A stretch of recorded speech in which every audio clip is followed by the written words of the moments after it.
Hi everyone, it's Beth Sager doing a Lexington Local today with Robin Vogel and her dog Tazo, who just got his hair cut, so we want to show off. Yeah. Yes. Yes, he loves people.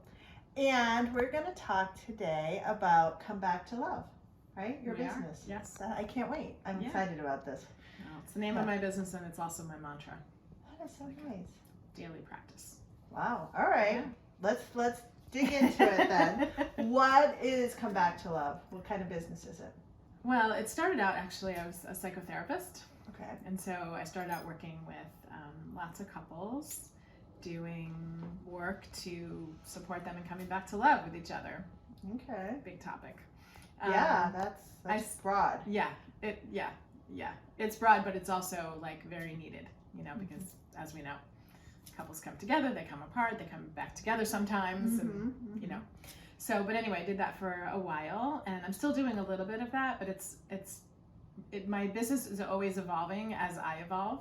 Okay. And so it's changed over the last 20 years or more. But I will say now that portion is sort of smaller and more selective, and more often I'm teaching classes around intimacy, sexuality, and love, with the overall mission of creating more love in the world. So everything I do, whether I'm seeing a client or I'm doing body work, which I also do, or teaching a class, it's all about creating more love in the world. It has to go through that filter in order for me to feel like, yes, this is important to do and good to do. Okay. Yeah. All right. So for your classes, let's just break this down. So for your classes, you suggest a topic and then people sign up, or? Yeah, basically. Okay. Yeah, I mean, I would say the classes now are leaning towards, well, let me step back a moment again with the Come Back to Love.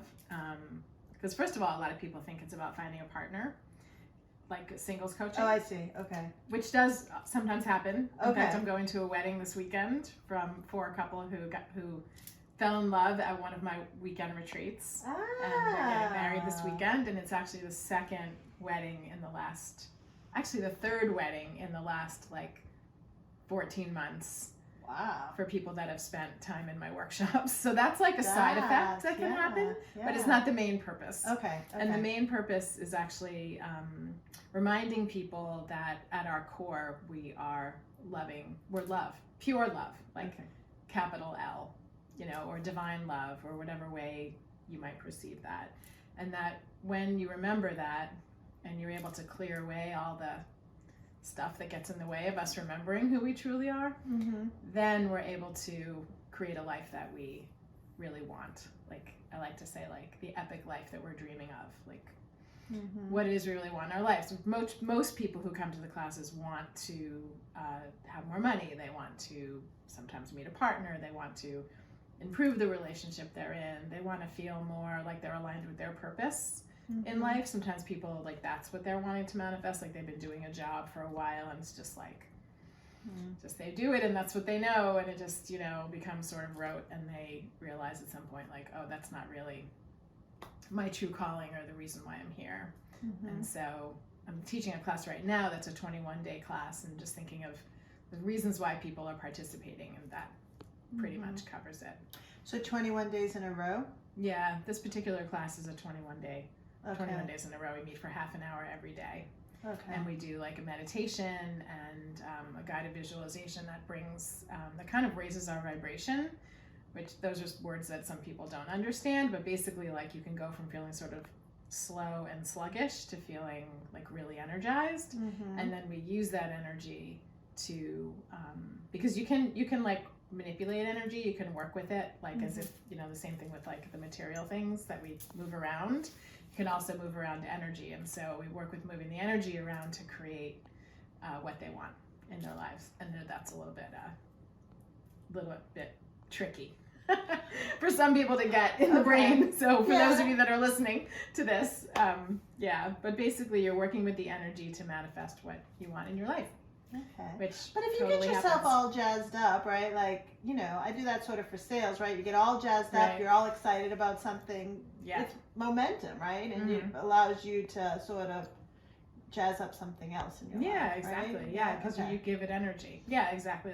what you do in your work. Okay. It's like if you feel good, I'm imagining, because I don't work in real estate, but I imagine like if you feel really good about the house, that translates to other people, right? And you probably don't choose houses that you don't feel so great about because probably I don't like to. not gonna really sell. Happens, Houses like that because people will be like, yeah. But your energy impacts other people, and so I see. But you're basically taking your internal energy and helping. Right. Yeah. Helping yourself. Okay. So that's sort of one aspect. But what about, so then that's like classes, and then there's intimacy and bringing everything back to love. So, and you said, I guess, sexuality too. So is that a big component, or are they completely separate? Like this 21-day class is more just about energy, and then you have. No, it's kind of all related, because when we look at intimacy, we're looking at intimacy with ourselves first. Okay. So how well are we connecting with ourselves, with our bodies? How vulnerable do we allow ourselves to be with ourselves? It all has to come between ourselves first before with somebody else. Okay. And I think, we kind of don't grow up learning that. We grow up the opposite. Like, grow up, find a partner, and then get to know yourself. And then sometimes that works out and sometimes it doesn't work out. So how about we get to know ourselves and then first, and then we bring that to other people. It's like we can only, we can only love, let's just, in terms of relationship, we can only like love somebody else as much as we love ourselves, because that's like all the capacity we have on board. So if we expand our own capacity for many things, then we're able to be with another person with those same capacities. Resilience, love, respect, vulnerability, self-care, those kinds of things. So vulnerability, that's tricky. Yeah. It can be. It takes a lot of courage. Yeah, I would, So if you came in as a couple, then are you both on board with this? Is usually one person more on board than the other, have you found? That's a good question. I would say it's a mix. I would say in my practice, I'm going to say 50-50. Like sometimes the couples, they're both like, we need help. Like they both get it. And then there's a whole other category, and I'm just going to say the other half maybe, that are like one person's really driving it. The other person doesn't want to go, doesn't think something's wrong, doesn't, is just like being sort of dragged in.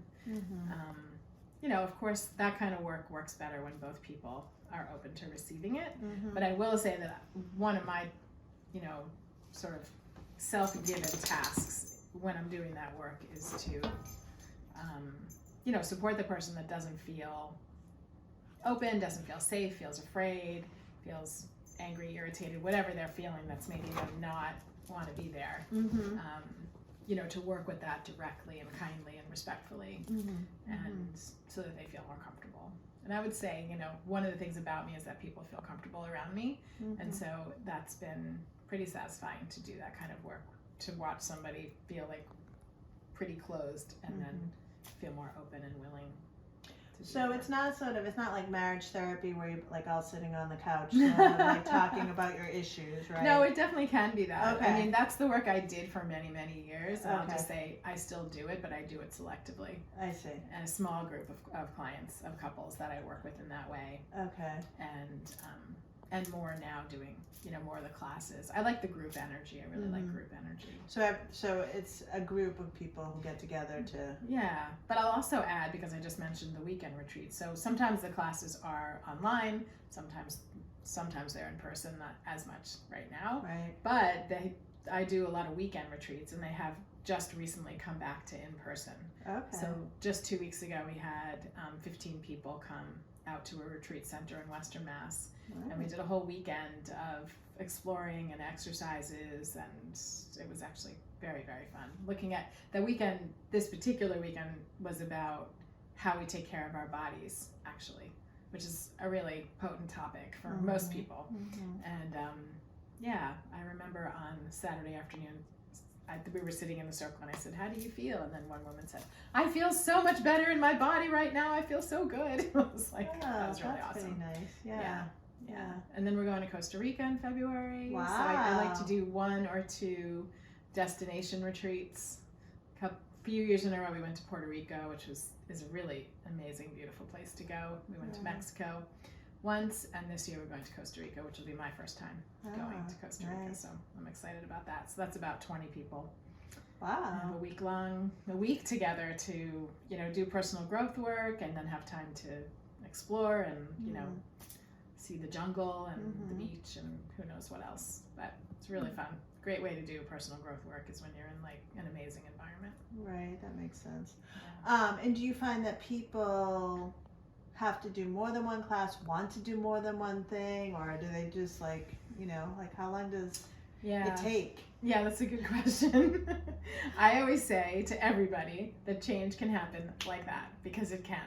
Okay. And sometimes it takes a while, especially because people often have a vision of what they want the change to look like. And it's here, right? It's out there somewhere. It looks like this. But of course, the universe has, you know, an awareness of all the steps that it takes to get to that. So sometimes change can happen really fast, but often there's like, you know, the steps we need to take in order to get there. And so to answer your question, I would say most people come and they feel like they're part of a community and they stay and they come to lots of things. Okay. When before the big pause in our world, people were coming like 4 times a year to weekends, and I was teaching 1 or 2 classes every month on an evening, so people would just come regularly. Now it's like something new is being created, but a lot of people are coming back that you know have been not coming because I haven't been doing in person for, you know, a year and a half or 2 years. Yeah. So, like, how do you get to the place where you're willing to be that vulnerable, right? Like how do you entice people, like, that this is, like, the right thing for them? Like, yeah, that's a really good question. I'm just thinking, like, could my husband and I ever do this? I mean, like, you know? Yeah, like I mean, I think for some people, they're, you know, they've done a lot of personal growth already. Okay. So for some people, right. so they're used to, you know, being in community and understanding the benefits of doing work with other people. And one of the benefits is you get to see somebody else who's going through something exactly like what you're going through. Often people will think, I'm the only one having this experience. Like, I don't know how many times, I know I have had that thought numerous times in my life, and then get into a group of people or talk to a friend. It's like, oh, you understand, you've gone through something almost the same, or you're going through something similar now. So being with a group of people, there's nothing like that kind of support where people get you, especially in a relationship where like you tend to want only your partner, like you tend to want your partner to get you, like you have to get me, you know, and if you don't, then my life sucks, you know. It's like there's a lot of like intense need that's focused on one person. So spread that out a little bit with some friends, some community members, some support, and now you're getting your needs met from other people. So that's one piece that doesn't fully answer your question, which was how do you step into vulnerability when you're not used to being vulnerable? Yeah, and it's a tricky question. I mean, I think, you know, safety for me, it comes from the inside, and the environment has to feel safe. And I'll just say, like earlier I was saying people feel comfortable with me, which I tend to think people do, and the space that I create feels really safe. Like it feels warm, it feels welcoming, and people often, I will say, they almost all the time feel really anxious beforehand, especially if it's in person. A virtual class is a whole other thing. But when people come in person, when I see them in the hallway or they're waiting to come in, they're like, I can see them shaking in their shoes. You know, everybody's nervous, which actually just saying that, like everybody's nervous, it's okay to feel nervous. It's normal to feel nervous. Helps them relax a little bit. Then they come inside and it's like really quickly people feel relaxed. You know, I do lots of different things. I'm sort of not your typical anything. But I always start with music, which helps people relax. I always start with a little movement, which helps people relax. If they don't like movement, I do meditation. That helps people relax. And for some people, whatever it is, even if they're saying, you know, I'm not the kind of person who relaxes with movement or meditation, it's like something in the space energetically just helps people drop in and relax. And I will say, like, 9.9 times out of 10, because we always go around the room in the beginning and at the end, so you can experience for yourself, like, how do I feel now coming in? I'm totally nervous. How do I feel when I'm leaving? And I also get, you know, a snapshot, right, of before and after, and almost everybody at the end is like, I feel totally relaxed. I feel great in my body. I feel connected. I feel loved. I love myself. I feel comfortable. I mean, it's really amazing. That's and when then cool. they come in, they're like, at best, they feel curious. Yeah, okay, that makes sense. Yeah. And then what about, you said you do body work as well? I do. I've been doing this work called Access Bars. Now I've never heard of I that know, one. it's very, it's not very well known here in the world. It's very well known. Okay. And it's through this work that's called Access Consciousness. And there's a guy named Gary Douglas who kind of founded it. And about a year and a half ago, I got trained I started receiving it, and I really loved it. Yeah. So I learned how to do it, and now I do it with clients. But it's basically 32 points all on the head that relate to all these different thoughts, feelings, ideas about our lives. It can be this life, it could be, if you believe it, past life, it could be future life. Let's, for example, say money, because that's a big topic, right? You know, people have so many limiting beliefs about money. You know, I can't make that money. I'm never going to be a millionaire. I'm never going to be this. Money doesn't grow on trees, you know, et cetera, et cetera, et cetera. It's huge.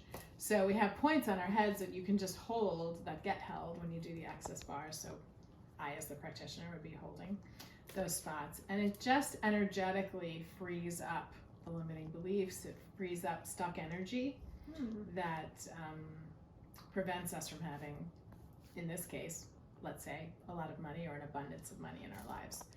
And it's really, I know, it's what they say, what people say about access bars is, and what I've heard people say, is either it changes so many things that they honestly cannot believe it, like my client that I had here this week. Or they say, yeah, that was good. I feel mostly just relaxed. Okay. So it's like, That's not at bad, worst, right? it's a really relaxing, Right. like massage. Right. It's not a massage. Right. And at best, they're like, wow. Right. Like, I was sitting with somebody recently, and I'm doing some bars on him, just a friend, and he was like, oh my God, all of this, I just feel all of this energy leaving my body. Really?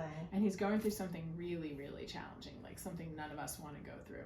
Huh. And I was like, wow, that's amazing, actually. Because I don't know, I was just sitting there, you know, holding his head, doing some of the bars. And yeah, it's really cool. Well, It's why really cool not, work. right? Why like not? It's like homeopathy, right? It's not Exactly. going to hurt you, but Right. if it helps you, you feel so much better, right? That's exactly Like, right. That's exactly right. yeah, It's not that's going to hurt cool. you. Yeah. And it feels awesome. Oh, Yeah. that's awesome. Yeah, and it gets people back in their bodies. Mm-hmm. And, you know, I think I spent all those years being a talk therapist. I mean, not really fully talk, because I'm always doing something creative, and I studied Right. expressive arts, but you know, talk therapy, I feel like, only gets us so far. Like, that's basically what I've come to over all these years of working. Mm-hmm. That, you know, movement and sound and breath and being embodied and you know, working with energy, it's really powerful. And change can happen really quickly when we're doing that level of work. Wow. Versus just like talking about it. Cool. Yeah. So how do people find you? Well, very easy. Come Back to Love. All right. Is it a website? Yeah, it's a website. Yeah, it's ComeBackToLove.com? ComeBackToLove.com. It's a beautiful website. That is and lovely. For me, it's just Robin with a Y at ComeBackToLove.com. Okay. All right. So that's an easy way to reach me. Cool. Lots of information on my website about classes and things coming up. Nice. All right. yeah. Well, check it out. I know I'm going to. I like that access bar idea Yeah, a lot. I would love to, happy to do a session with you It's anytime. So cool. Yeah. So yeah, thanks Yeah, it's a really lot. cool. You're Appreciate welcome. Your time. Yeah, thanks for having me. Hazel, you're so loving. You've had energy work done, haven't you? Oh yeah, he loves the bars. Oh my God! As soon as I do it with someone else in the Really? room, he just goes right to sleep. You do? You're so Yeah. loving. Look at you loving me though.